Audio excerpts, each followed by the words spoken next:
بسم اللہ الرحمن الرحیم نحمده ونصلی علی رسوله الکریم اما بعد۔ ناظرین کرام، آج میں آپ حضرات کے سامنے صلاۃ التسبیح کے متعلق مختصر تفصیل بیان کروں گا،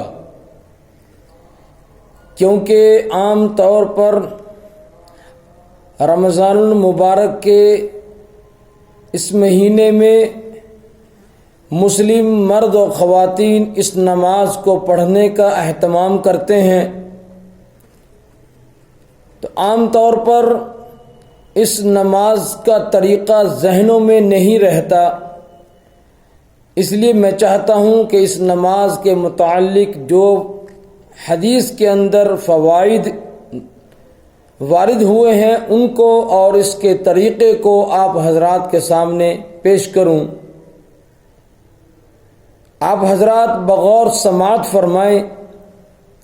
یہ صلاۃ التسبیح، اس کا حدیث شریف میں بڑا ثواب منقول ہے، اس کو پڑھنے سے بے انتہا ثواب ملتا ہے۔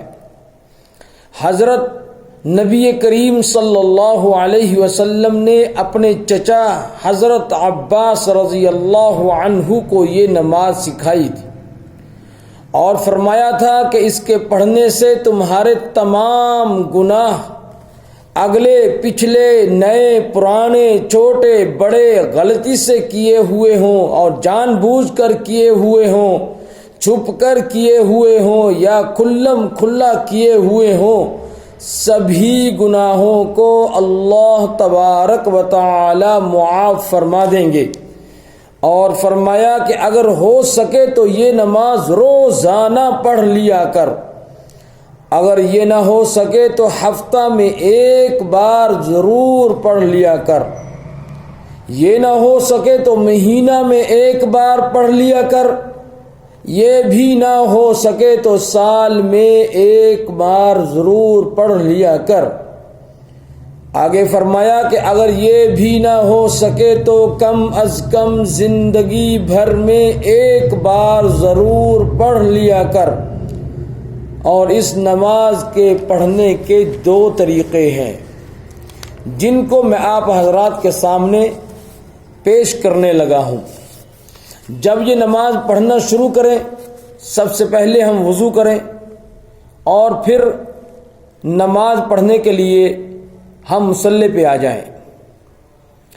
4 رکعت کی نیت باندھ کر سب سے پہلے ثنا، اعوذ باللہ، بسم اللہ اور قرأت کرنے کے بعد رکوع سے پہلے 15 مرتبہ سبحان اللہ والحمد للہ ولا الہ الا اللہ واللہ اکبر، یہ تسبیح پڑھ کر پھر رکوع کریں اور رکوع میں 3 مرتبہ سبحان ربی العظیم کہنے کے بعد پھر یہی تسبیح 10 مرتبہ پڑھیں۔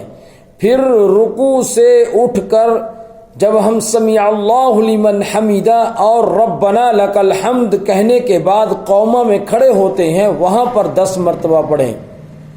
پھر سجدہ میں جا کر سبحان ربی الاعلی 3 مرتبہ پڑھ کر پھر اس تسبیح کو 10 مرتبہ پڑھیں۔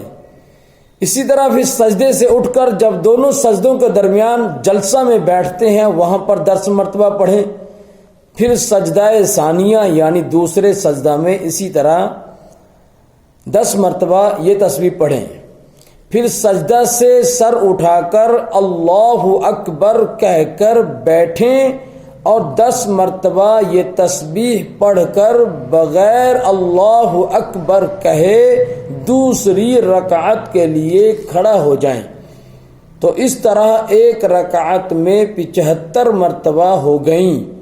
اسی طرح دوسری رکعت پڑھ کر جب التحیات کے لیے بیٹھیں تو پہلے 10 مرتبہ یہ تسبیح پڑھیں، پھر التحیات پڑھیں۔ اسی طرح 4 رکعتیں پوری کر لیا کریں۔ یہ کل تعداد 300 مرتبہ ہو گئی۔ یہ دونوں طریقوں میں سے ایک طریقہ ہے۔ اب دوسرا طریقہ بھی سماعت فرمائیں، جو عام لوگوں کے لیے بہت آسان ہے۔ توجہ فرمائیں، سب سے پہلے نیت باندھ کر ثنا یعنی سبحانک اللہم وبحمدک وتبارک اسمک وتعالی جدک ولا الہ غیرک پڑھیں۔ اس کے بعد 15 مرتبہ یہ تسبیح سبحان اللہ والحمد للہ ولا الہ الا اللہ واللہ اکبر پڑھیں۔ جب یہ 15 مرتبہ ہو جائے پھر اعوذ باللہ اور بسم اللہ اور قرأت یعنی سورہ فاتحہ، اس کے ساتھ کوئی دوسری سورت پڑھیں۔ جب یہ قرأت ختم ہو جائے تو پھر عام طور پر ہم رکوع کیا کرتے ہیں، یہاں رکوع میں نہیں جانا بلکہ رکوع میں جانے سے پہلے 10 مرتبہ پھر یہ تسبیح پڑھیں۔ تو قیام کی حالت میں 15 مرتبہ قرأت سے پہلے، 10 مرتبہ قرأت کے بعد، یہ 25 مرتبہ ہو گئی۔ پھر رکوع میں چلے جائیں، رکوع میں رکوع کی تسبیح پڑھنے کے بعد 10 مرتبہ وہاں پڑھیں۔ اسی طرح پھر رکوع سے کھڑے ہو جائیں، قومہ میں 10 مرتبہ پڑھیں۔ رکوع اور قومہ کی ملا کر 20 تعداد اور قیام کی 25 تعداد، اب یہ 45 ہو گئی۔ اسی طرح پھر دونوں سجدوں کے اندر سجدے کی تسبیح پڑھنے کے بعد 10 مرتبہ اس تسبیح کو پڑھیں۔ 20 یہ ہو گئی، اب یہ 65 ہو گئی۔ اور پھر دونوں سجدوں کے درمیان جب ہم بیٹھتے ہیں، جلسہ کرتے ہیں، وہاں بھی 10 مرتبہ پڑھنی ہے، تو کل تعداد 75 ہو گئی۔ تو یہاں پر دوسرے سجدے میں جب ہم یہ تسبیح پڑھ کر اللہ اکبر کہہ کر اٹھیں گے تو سیدھے کھڑے ہو جائیں، یہاں بیٹھنے کی ضرورت نہیں۔ اس طرح ایک رکعت میں یہ 75 مرتبہ ہو گئی، دوسری رکعت میں بھی اسی طرح 75 مرتبہ پوری کریں اور چاروں رکعتوں میں 300 مرتبہ ہو جائیں گی۔ یہ طریقہ عام لوگوں کے لیے بہت آسان ہے، اس لیے نماز کو، صلاۃ التسبیح کو پڑھتے وقت یہ طریقہ اپنے ذہن میں رکھیں، جسے میں ایک مرتبہ پھر بیان کرنے لگا ہوں۔ آپ خاص طور پر توجہ فرمائیں۔ سب سے پہلے ہم نیت باندھیں 4 رکعت کی، اور نیت باندھنے کے بعد ثنا پڑھیں سبحانک اللہ، پھر 15 مرتبہ یہ تسبیح پڑھنی ہے۔ 15 مرتبہ تسبیح پڑھنے کے بعد قرأت کریں سورہ فاتحہ، اس کے ساتھ کوئی دوسری سورت، پھر 10 مرتبہ پھر پڑھنی ہے۔ تو قیام کی حالت میں 25 مرتبہ ہو گئی۔ اسی طرح پھر رکوع میں 10 مرتبہ، رکوع سے اٹھ کر قومہ میں 10 مرتبہ، پھر سجدے میں 10 مرتبہ، پھر ایک سجدے سے اٹھ کر جلسہ میں 10 مرتبہ، پھر دوسرے سجدہ میں 10 مرتبہ، اسی طرح دوسری رکعت میں، تیسری اور چوتھی رکعت میں ہم یہ تسبیح کو پڑھیں گے۔ اس طرح یہ 300 کل تعداد اس تسبیح کی اس نماز میں پڑھنے کی ہے جو پوری ہو جائے گی۔ امید کرتا ہوں کہ آپ کو یہ میری گفتگو ضرور نفع پہنچائے گی، اور آپ اس کو سننے کے بعد اس کا طریقہ بھی اپنے ذہن میں رکھیں گے اور اس نماز کو پڑھنے کا بھی اہتمام فرمائیں گے۔ اس نماز کے متعلق 5 چیزیں ایسی ہیں جن کا لحاظ رکھنا ضروری ہے، ان کو بیان کر کے اپنی بات کو ختم کر رہا ہوں۔ ان میں پہلی چیز یہ ہے کہ نماز کس وقت پڑھی جائے۔